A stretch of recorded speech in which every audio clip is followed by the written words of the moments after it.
सोचो अगर तुम एक बंद कमरे में फंस जाओ जहां गर्मी इतनी हो कि सांस लेना भी मुश्किल हो जाए, और दरवाजा वो तो अंदर से खुल ही नहीं रहा। तीन दोस्त पॉल, अन्ना और केट एक सोना रूम में रिलैक्स करने आए थे। सब कुछ ठीक चल रहा था, लेकिन तभी अन्ना को बाथरूम जाने की जरूरत पड़ी। जैसे ही उसने दरवाजा खोलना चाहा, वो हिल ही नहीं रहा था। पहले तो सबको लगा शायद एना के हाथ में ताकत नहीं है, लेकिन जब पॉल ने कोशिश की और दरवाजा फिर भी नहीं खुला, तब मामला गड़बड़ लगने लगा। उन्होंने सोचा शायद गर्मी की वजह से दरवाजा फंस गया होगा, लेकिन यह खास सोना रूम का दरवाजा था। ऐसा होना नामुमकिन था। केट घबरा गई और बार बार बोलने लगी कि हमें निकलना है। पॉल ने दोनों को शांत किया और खुद पूरी ताकत से दरवाजे से टकराया, मगर नतीजा कुछ भी नहीं। धीरे धीरे कमरे का टेम्परेचर बढ़ता जा रहा था। खिड़की से बाहर झांका तो देखा किसी ने बाहर से सीढ़ी अड़ा दी थी। अब सब समझ में आ गया, ये कोई प्रैंक नहीं था, ये जानलेवा जाल था। अब उनका एक ही मकसद था, बचना। दीवार पर एक डिजिटल डिवाइस दिखाई दी। पॉल ने पहचाना वो एक टेम्परेचर कंट्रोलर था, लेकिन उसका स्विच बाहर था। तभी हीटर फिर से तेज होने लगा। एना अब बर्दाश्त नहीं कर पा रही थी। उसने लकड़ी के चम्मच से दरवाजा और खिड़की तोड़ने की कोशिश की,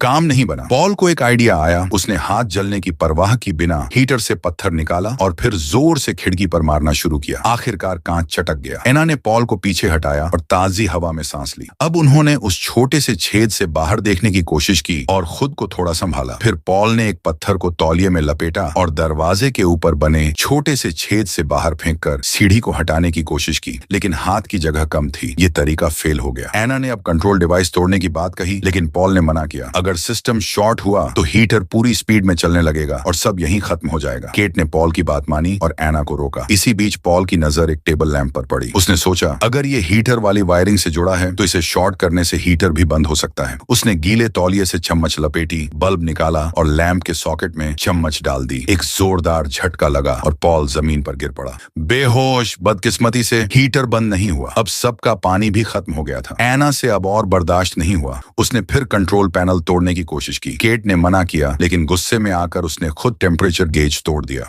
और जैसा पॉल ने कहा था, तापमान अब भयानक रूप से बढ़ गया। पॉल चीख पड़ा, अब कुछ नहीं बचा। आखिरी कोशिश में उसने हीटर को अपने शरीर से जोर लगाकर गिरा दिया। ब्लास्ट हुआ और दरवाजा खुल गया, लेकिन पॉल वहीं ढेर हो गया। केट और एना किसी तरह बाहर निकले। केट ने पानी पिया और सोचा सब खत्म हो गया, लेकिन देखा कि एना अभी भी वहीं थी। दरअसल वो बाहर आई ही नहीं थी। ये सब एक भ्रम था। असल में गैस लीक हो रही थी और अब उनका दम घुटने लगा था। केट ने तौलिए से एना को लटकाकर खिड़की के पास हवा दिलवाई, फिर लकड़ी से गैस पाइप बंद की। खुद भी वहीं गिर पड़ी। कुछ देर बाद मकान मालिक आया और उन्होंने उन्हें बाहर निकाला। एना को बचा लिया गया, लेकिन पॉल इस दुनिया से चला गया।